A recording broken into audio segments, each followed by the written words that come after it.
Jai Hind future officers, this is Siddharth and I welcome you to the Indore Defense Academy, your one-stop platform for all your defense knowledge. 22 जून की दरमियानी रात को जब हम सो रहे थे तब अमेरिका के 7 B-2 स्पिरिट बॉम्बर्स ईरान के एयर स्पेस में दाखिल होते हैं। उनका लक्ष्य क्या था? उनका लक्ष्य 2 थे। पहला, ईरान के सपनों को चकनाचूर करना, क्योंकि ईरान एक न्यूक्लियर पावर कंट्री बनना चाहता है, और दूसरा, ईरान के न्यूक्लियर इनरिचमेंट प्लांट्स।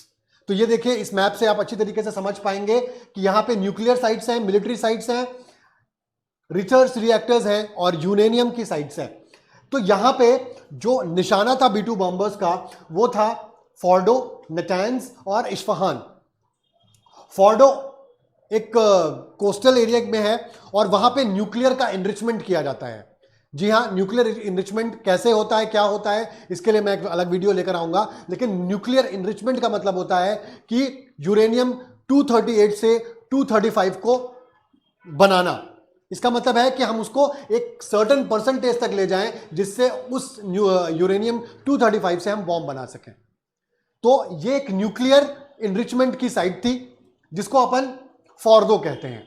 ये बहुत ज्यादा पहाड़ के नीचे बहुत ज्यादा एक डेप्थ में इसको बना के रखा गया था, क्योंकि उनको मालूम था कि आज नहीं तो कल इजराइल और अमेरिका उस पर आक्रमण करेंगे।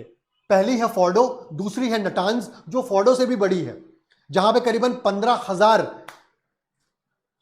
यूनिट्स लगाई गई हैं कि ताकि न्यूक्लियर मतलब यूरेनियम का एनरिचमेंट किया जा सके। और इस्फहान ज्यादा डेप्थ में नहीं है, वो एक बाहर की ही साइट है जिसको निशाना लगाना कोई बहुत इंपॉर्टेंट नहीं था। और वहां पे नॉर्मल यूरेनियम, जिसे अपन येलो केक कहते हैं, उससे यूरेनियम हेक्सोफ्लोराइड गैस बनाई जाती है। तो उस रात को फोर्डो, नटैंज और इस्फहान में अमेरिका ने अपने सबसे खतरनाक बंकर बस्टर बॉम्ब का यूज किया। ठीक है, आज हम उसी के बारे में जानेंगे और उसके लिए B-2 स्पिरिट का ही क्यों चुनाव किया गया, जिससे दुनिया अभी एकदम अनजान थी। तो चलिए बात करते हैं। तो ये है star of the show, GBU-57 bunker buster, जो दुनिया में ये mother of the all bombs कहा जाता है। इसको father of the all bombs कहा जाता है। Mother of the all bombs इसके छोटे वाले को कहा जाता है। अब हम इसके बारे में बात करें तो ये दुनिया में सिर्फ अमेरिका के पास है, इजराइल के पास भी ये नहीं है। इसीलिए इजराइल चाहता था कि अमेरिका जल्दी से जल्दी युद्ध में कूद पड़े।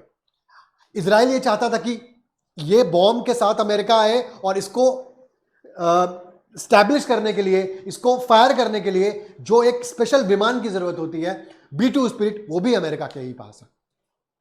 तो जैसा कि हम देख रहे थे कि जो हमारे डोनाल्ड ट्रंप हैं, जो अमेरिका के प्रेसिडेंट है, वो कुछ डिसीजन नहीं ले पा रहे थे।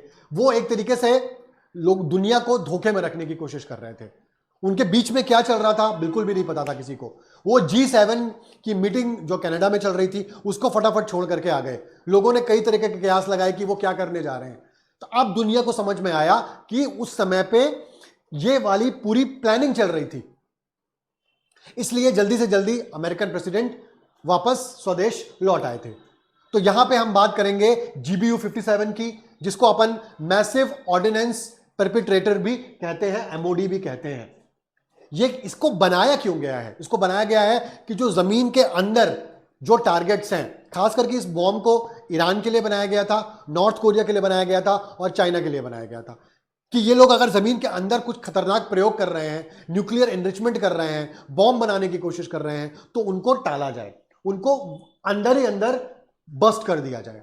तो ये किसी भी तरीके के अंडरग्राउंड फैसिलिटीज को, मिलिट्री बंकर्स को, न्यूक्लियर एनरिचमेंट प्लांट्स को क्या करता है? ये नस्तो नाबूद कर देता है। ठीक है, इसीलिए इसको बंकर बस्टर भी कहा जाता है। ये अर्थ को फाड़ करके जमीन के अंदर घुस जाता है। इसके बारे में मैं आपको पूरी तरीके से बताऊंगा। चलिए इसके वजन के बारे में जानते हैं। तो इसका वजन एक स्कूल बस के बराबर है। 30,000 पाउंड का इसका वजन है। मतलब अगर देखा जाए तो 14 टन, 14,000 किलो, 14 टन के अराउंड इसका वजन है, जो दुनिया में सबसे खतरनाक इस बॉम्ब को बना देता है। जैसे दुनिया में सबसे खतरनाक बॉम्ब की अगर अपन बात करें तो हाइड्रोजन बॉम्ब, न्यूक्लियर बॉम्ब कहते हैं। लेकिन अगर नॉन न्यूक्लियर वेपन की बात करें तब लोगों को किसका नाम आता है समझ में? GBU-57 का। ठीक है, देख सकते हैं आप इस बॉम्ब को। अगर इंसान की तुलना में इसको देखा जाए तो देखिए ये कितना बड़ा है, आप देख सकते हैं। और इसमें अलग अलग तरीके के फिन्स लगे हैं, लेकिन एक बात आप ध्यान देने की है कि इसमें किसी भी तरीके का थ्रस्टर्स नहीं लगा हुआ है, क्योंकि हर एक मिसाइल में थ्रस्टर लगा रहता है, लेकिन इस मिसाइल को B2 स्पिरिट से करीबन 40,000 फीट की ऊंचाई से नीचे गिराया जाता है, मतलब 12-13 किलोमीटर की ऊंचाई से नीचे गिराया जाता है। और जब ये नीचे गिरता है तो एक तरीके की काइनेटिक एनर्जी जनरेट होती है बिकॉज ऑफ ग्रेविटेशन, और ये बहुत ही तेजी से इतना हैवी बॉम्ब जब गिरेगा तो वो एकदम फाड़ देगा। इसके बारे में मैं और बताता हूं। अब मान लीजिए कि ये बॉम्ब एक नॉर्मल किसी एलिमेंट का बना है, तो जैसे ही वो टकराएगा वैसे ही वो फट जाएगा। इसलिए इसके लिए बहुत अमेरिका ने रिसर्च किया, बहुत ज्यादा पैसे खर्च किए। आपको सुन के ये ताजुब होगा कि ये बॉम्ब सिर्फ 20 बनाए अमेरिका ने, मतलब उन्होंने अभी 7 B2 बॉम्बर्स का यूज किया और 12 GBU 57 बॉम्ब्स का यूज किया, और इस बॉम्ब की एक बॉम्ब की कीमत करीबन 40-40 मिलियन डॉलर्स है, जो कि एक बहुत बड़ा अमाउंट होता है। ठीक है, अब क्या है कि इन बॉम्ब्स को बनाने के लिए कौन से मेटल का यूज किया गया? फेरो एलॉयज को यूज किया गया, जिसे अपन फेरो कोबाल्ट एलॉयज भी कहते हैं, जो बहुत ही ज्यादा हार्ड होता है। ठीक है, चलिए अब दुनिया में इस बॉम्ब को गिराने के लिए कोई भी एयरक्राफ्ट सुरक्षित नहीं है, क्योंकि इतने हैवी बॉम्ब्स को एक नॉर्मल एयरक्राफ्ट से हम डिप्लॉय नहीं कर सकते। इसके लिए अमेरिका का जो B2 स्पिरिट विमान है, इसको अमेरिका ने 1991 में इसको बनाया था, मैं इसके बारे में भी एक सेपरेट वीडियो लेकर के आऊंगा। तो ये B2 बॉम्बर में ही इसको रखा जा सकता है, और ये इतने भारी बॉम्ब्स हैं GBU 57 कि एक बार में ये एयरक्राफ्ट सिर्फ 2 ही बॉम्ब लेकर के जा सकता है। It is a precision guided weapon, मतलब इसको GPS के थ्रू गाइड किया जाता है। ठीक है, और ये अपने टारगेट को बहुत एक्यूरेटली देख लेता है, और कितने भी डीप में हो, मतलब इसकी जो एक 70 मीटर्स की जो डेप्थ है, अगर वो वहां तक कोई निशाना है तो वो पहुंच जाता है। अब यहां पे अमेरिका ने दिमाग लगाया। सुनने में आ रहा था कि जो फोर्डो और नटांस की जो डेप्थ है वो करीबन 80 मीटर है, तो 80 मीटर तो इसकी पेनिट्रेशन नहीं है, इसलिए उन्होंने क्या किया, पहले एक बॉम्ब डाला, वो फटा, इसके बाद गड्ढा हो गया, उसके ऊपर दोबारा बॉम्ब डाला। इससे क्या हुआ, एक ही जगह पे 2-2 बॉम्ब डाले, उसके कारण क्या हुआ, बचने की जो संभावना हो वो 100% जीरो हो जाए, बचने की कोई गुंजाइश ना हो, क्योंकि एक बम ने तो पहले ही फाड़ दिया, अब दूसरा बम गिरेगा वो और ज्यादा डेप्थ में जाएगा। ईरान बोल रहा है कि हमें कुछ खास नुकसान नहीं हुआ, वो सरासर झूठ बोल रहा है, क्योंकि अमेरिका और इजराइल के जो इंटेल्स हैं वो दुनिया में सबसे श्रेष्ठ हैं, सबसे एक्यूरेट हैं। बिना किसी कैलकुलेटेड पोजीशन के, बिना किसी कैलकुलेटेड पोजीशनिंग के वो लोग कभी किसी तरीके का इतना महंगा बॉम्ब नहीं गिराएंगे। ठीक है, चलिए आगे बढ़ते हैं। तो GBU 57 मैंने आपको जैसे बताया कि नॉन न्यूक्लियर वेपन है, जो दुनिया का सबसे बड़ा वेपन है। ठीक है, किसी भी आतंकवादी कैसे भी कहीं भी छुपा हुआ हो, नॉर्मल बम्स जहां पे यूज नहीं कर सकते, वहां पे अपन GBU 57 बम्स का यूज किया जाता है। इसको बोइंग ने डेवलप किया था। ठीक है, और इसके फाइनल टेस्ट 2007 में न्यू मैक्सिको में हुए। By 2011 the bomb was ready to use and at least 20 by built, तो इन्होंने 20 बनाए करीबन 2015 तक। ठीक है, और इसको कई बार इन लोगों ने अपग्रेड भी किया, और इसका जो लेटेस्ट वर्जन है वो GBU 57 FB है। ठीक है, इसको हमेशा कॉम्बैट में यूज नहीं किया जाता है। ठीक है ना, इसका जो टेस्ट भी था वो केवल बंकर्स में यूज किया गया था, और इसको वैसे कोई देश ही नहीं है जिसके खिलाफ इसको अपन यूज कर सके। ठीक है, it was never use in a combat but it was tested against the mock bunkers as use in a strike in Houthi targets in Yemen. 2024 में इसका एक सांकेतिक यूज किया गया था, लेकिन वो जो बंकर था वो भी इतना ज्यादा नहीं था। ठीक है, अब GBU 57 के कुछ क्या बोलते हैं, इसके पीछे के भी कुछ वर्जन्स हैं। जैसे ये सबसे ज्यादा डेप्थ के लिए यूज होता है, इससे कम डेप्थ हो तो उसके लिए अलग अलग यूज होते हैं। ठीक है, अब ये देखिए GBU 57 है, इसकी जो लेंथ है वो 20 फीट 5 इंच है। ठीक है ना, ये जो आगे आप वॉरहेड देख रहे हो, ये इनका एक लेजर सेंसर है। इसका वॉरहेड है, जैसा कि मैंने आपको बताया, फेरो कोबाल्ट एलॉय से ये पूरा बना हुआ है। ठीक है ना, अब जब इसको अपन छोड़ते हैं तो ये किसके द्वारा गाइडेड होता है? GPS के द्वारा गाइडेड होता है, ग्लोबल पोजिशनिंग सिस्टम। और जब भी इसको नीचे गिराया जाता है बहुत ही स्पीड से, तो जीपीएस सिस्टम ऑन हो जाता है और टारगेट को लोकेट कर देता है। और इसके जो फिन्स लगे हुए हैं, इसके जो स्टेबलाइजर्स लगे हुए हैं, ये आपस में घूमते हैं और अपने टारगेट की तरफ मूव होते हैं।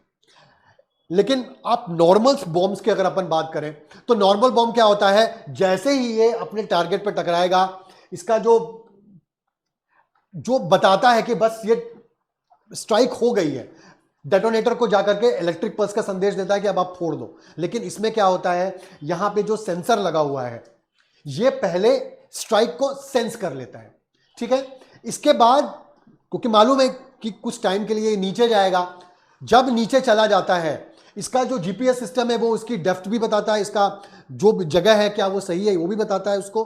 और इसके बाद कुछ टाइम बाद एक इलेक्ट्रिक पल्स जनरेट होती है और इसका डेटोनेटर का एक टाइम, एक क्लॉक जो होती है वो ऑन हो जाती है कि 1 मिनट बाद ब्लास्ट होगा कि 2 मिनट के बाद ब्लास्ट होगा। ये तुरंत ब्लास्ट नहीं होते नॉर्मल के बॉम्ब्स के जैसे। तो जैसे ही यहां पे स्ट्राइक होगा कुछ टाइम के लिए ये वेट करेगा, सारी चीजों को एनालाइज करेगा ये बॉम्ब, और इसके बाद इसका टाइमर ऑन हो जाएगा। और जैसे टाइमर खत्म होगा वैसे ही डेटोनेटर के पास एक इलेक्ट्रिक पल्स जाएगी और डेटोनेटर स्टार्ट हो जाएगा और धमाका हो जाएगा। लेकिन एक बात मैं बताऊं, इस बॉम्ब की एक और खासियत है कि इसमें से डायरेक्ट आग नहीं लगती है। जैसे डायरेक्टली बॉम्ब एकदम आपको ऐसे फ्लेयर्स के साथ फटते हुए दिखाई देंगे, लेकिन ये बॉम्ब्स के साथ प्रॉब्लम ये है कि ये पहले शॉक वेव जनरेट करते हैं। इतनी खतरनाक शॉक वेव जनरेट करते हैं कि जहां पे भी ये फटता है वहां के पूरे स्ट्रक्चर को ये तबाह कर देता है, उसमें दरारें पड़ जाती हैं, वो बहुत ज्यादा कमजोर हो जाता है। इसके बाद हाई प्रेशर और टेम्परेचर के कारण इसके अंदर का जो वॉर हेड है, करीबन 2500 किलो अपन इसमें से वॉर हेड रखते हैं। तो जैसे ही वो वॉर हेड फूटता है एक बहुत ही मैसिव धमाका होता है, और जहां पे भी ये फटता है वहां पे चिंदी के अलावा कुछ भी नहीं बचता है, ठीक है। तो ये GBU 57 जो लेटेस्ट है, जो अभी अमेरिका ने यूज किया है ईरान के खिलाफ, इसके बारे में मैंने आपको बताया।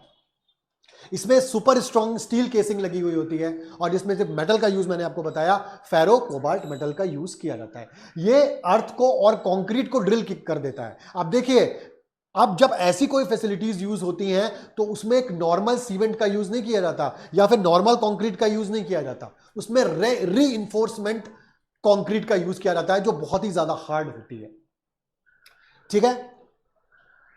Only about 2400 kg of its weights explosive. इसमें जो आप ये देख रहे हो इसमें एक्सप्लोजिव सिर्फ 2400 किलो है, बाकी का जो वजन है इसका वो सिर्फ और सिर्फ इसके बॉडी का है, क्योंकि एक हैवी केसिंग चाहिए अपन को, एक हैवी मेटल चाहिए जिससे बहुत अच्छी तरीके से पेनिट्रेशन हो सके। अब पेनिट्रेशन पावर देखते हैं, ये करीबन 61 मीटर्स तक जाता है, ठीक है ना, 60 और करीबन 61 मीटर्स तक जाता है, और इसका जो गाइडेंस है वो जीपीएस के थ्रू किया जाता है।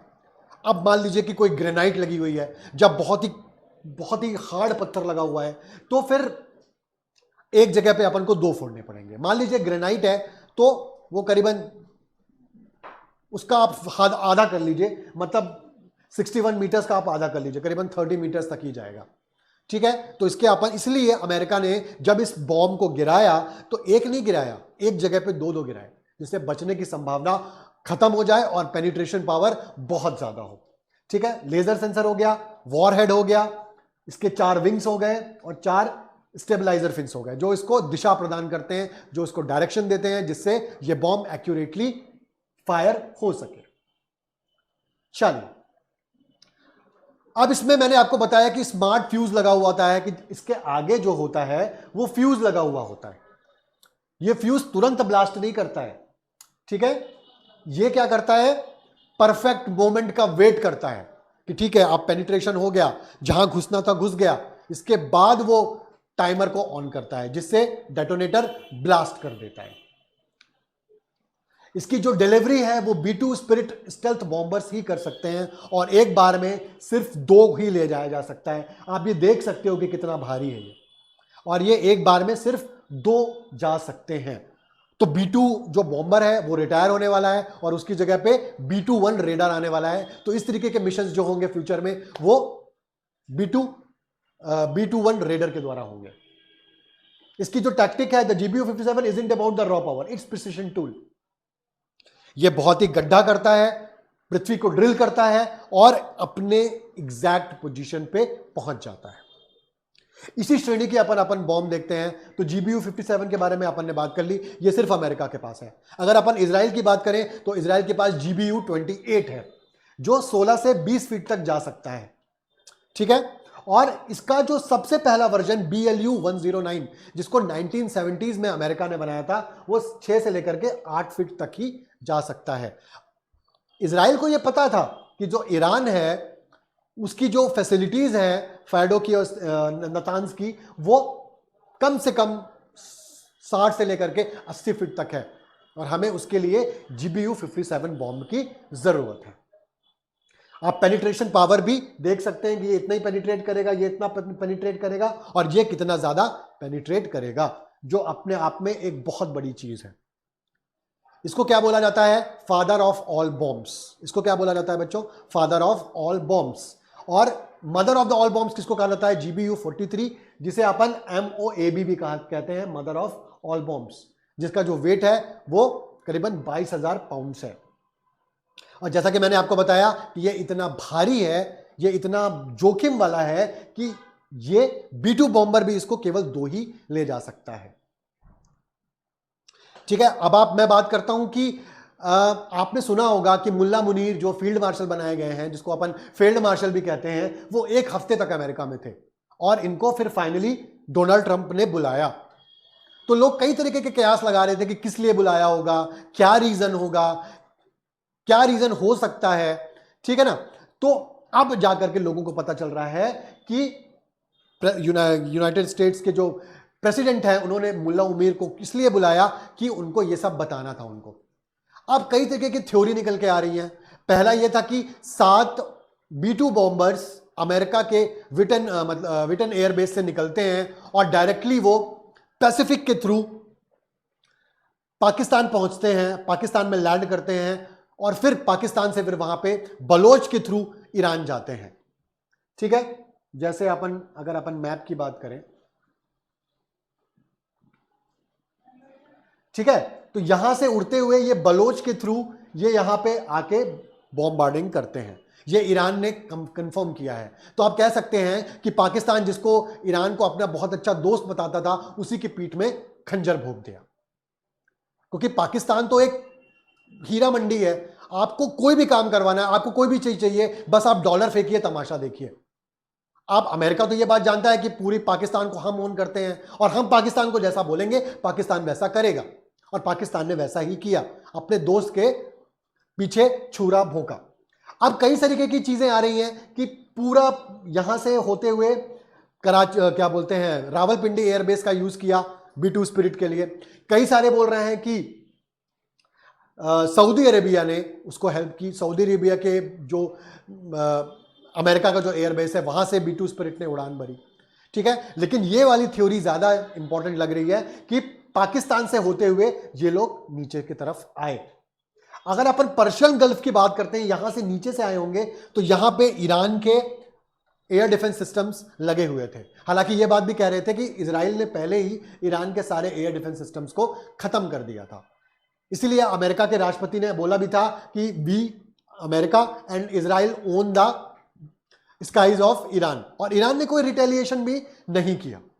तो ये सारी चीजें निकल के आई हैं और ये एक बहुत बड़ा एक मिशन को अंजाम दिया है अमेरिका ने, और दुनिया ने चैन की सांस ली है, ठीक है। अब इसके जवाब में ईरान ने भी रिटेलिएशन किया है और उसने अमेरिका का जो बेस है कतर में, कुवैत में, वहां पे उसने आक्रमण किया है, ठीक है। ईरान को तो अब ऐसा कर दिया गया है कि अब वो 50 से 60 साल तक अब यूरेनियम मतलब बॉम्ब तो बना ही नहीं सकता, और एक शैतान के हाथ में बॉम्ब देने का कोई मतलब भी नहीं है, क्योंकि पूरी दुनिया जानती है कि सारे के सारे दुनिया के जो टेररिस्ट हैं वो ईरान के से ही हेल्प पाते हैं, ठीक है। चाहे वो हमास हो, चाहे वो हिजबुल्लाह हो, चाहे वो हुतीज हो।